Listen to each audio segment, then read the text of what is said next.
นตกซ้ำคำจ้ะพี่น้องว้าแห้งแท้แห้งว่าพี่น้อง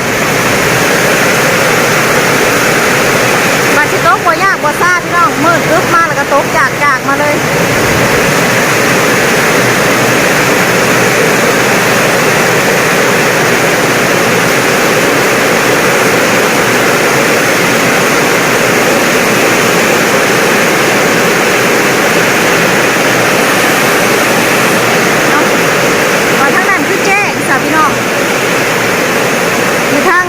ของแนมไปทางบ้านเอื้อดอกไม้คือแจ้งจางป่านพี่น้องเลย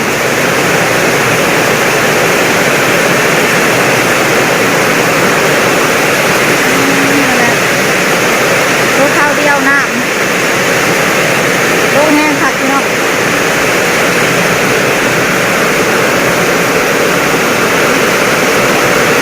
แล้วถ้าพูดละเมอพี่น้องเอ้ยมูแน่ถ้าพูดละเมอ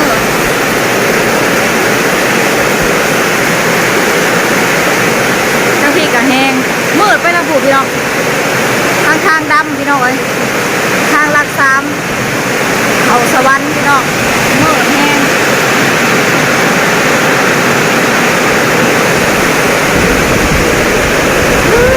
หน้าไม่เดินลมแห้งค่ะพายุเขาพี่น้องแล้วก็ห้อนนั่นห้อนมือเว้นนี่พี่น้องนอนอยู่กับบ่ได้เหนียวเบิดมันฝนจากโต๊ะค่ะเด้มันก็เลยห้อนเอ้า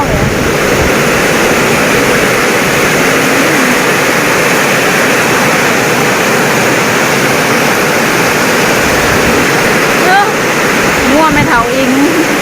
ยังไม่ได้เข่าข้อคุณเจ้าวัดมาแต่หน้าพี่น้องฝนตรงห้ามก่อนละ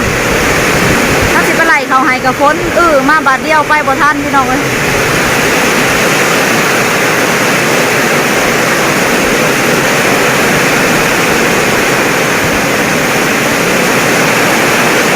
อันนี้เราจะว่ายามฝนเนาะพี่น้อง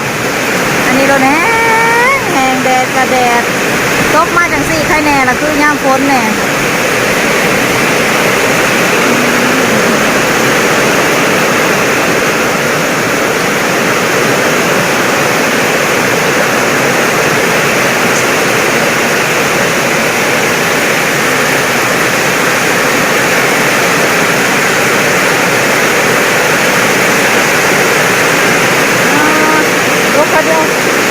คนสาวเปียกมัดพี่น้องเลย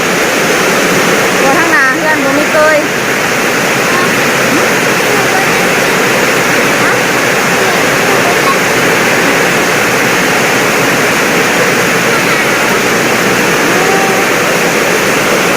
เปียกมัดเลยพี่น้องตกแป๊บเดียวน้ำ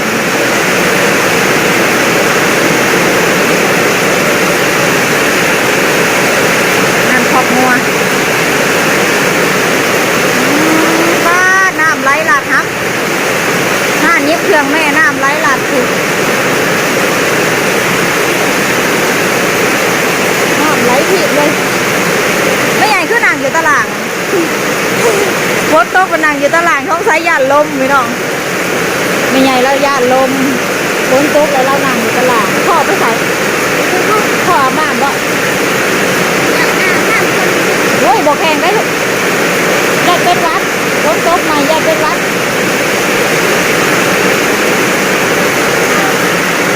มือแรกนี่สิตกมาอีกว่าจ้าพี่น้องมือแรกนี่นาสิตกมาอีกฮะสะอาดอยู่ห้องน้ำหมดแล้วโอ้เพื่อนแม่ป้าเจ้าคือใต้โซลาเซลล์แต่เว้นแท้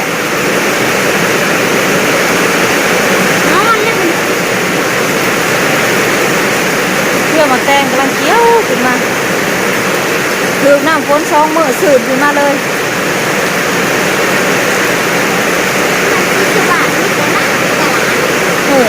มาไปตลาดนะมีแต่น้ำบ่เบิ่งน้ำแล้วฝนตกเนี่ยกบม่วงล้มปีนเมื่อกี้นี่ย่อจนข่าวลงมาโอ้ยฮะ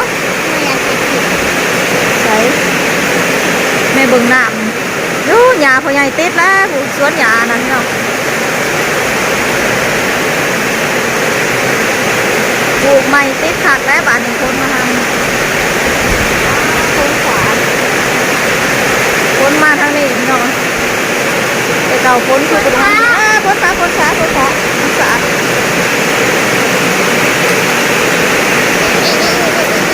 แล้วบางครั้งนี่ว่าบางง่วงไปแถวอิงนี่ง่วงไปแถวอิงตากคนแล้วเอามันคือบอกไปซ่อนขอบเครื่องวะน่ะขอบเครื่องบางใหญ่หนึ่งความมาซ่อนอยู่นั่นนี่พี่น้องมันคือบอกไปอันนั้นจุด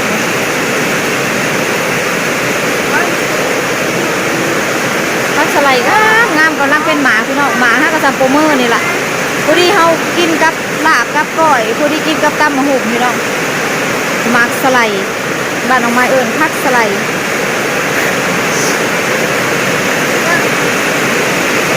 ไม่ใช่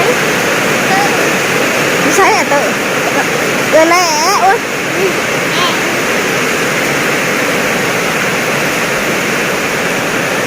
แหละบริเวณเอเตอร์เรามาตนา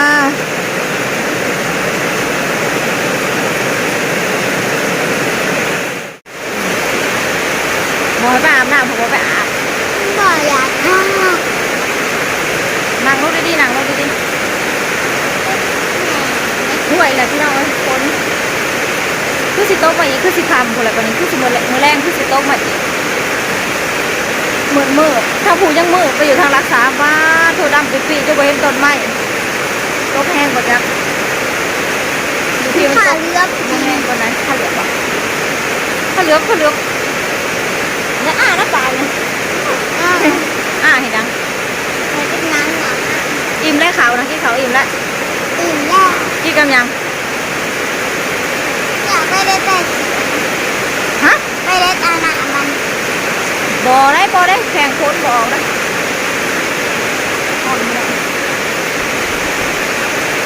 มือแรกก็ตกแห้งมาอีกแล้วเนี่ยนะเหนียวเลยเหนียวกระโตกฝนตกมันหอดมันเอาเนาะน้ำคือเนาะมือแรกแหละเราหยางมาแต่นาแล้วหยางแข่งคนมาแต่นาน้ำคือก็เราจะอาบน้ำไหมปู่ข้างในเราตั้งจองไปทางใดเลยไปหาหลับบ้าน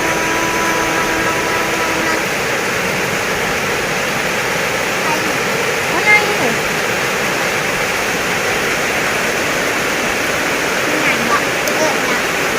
เราเห็นยังเราไปเราการจองไปจะไปละเห็นยังได้เราก็ได้ยินดอกคนเขานั่งลงละคนใหญ่เราสิไปอันนี้อย่าดื้อบุญแน่ห่อมันบุญแน่ทมนะที่อยากเสียก็เลยคนร้ายพอไปตลาดนะลายตาเนี่ยคือซื้อแทนก็ตลาดจ่ายเงินเองใจเองเขาได้เลยไปตลาดจะเป็นอะไรห้องใหญ่เลยเนาะใหญ่เลย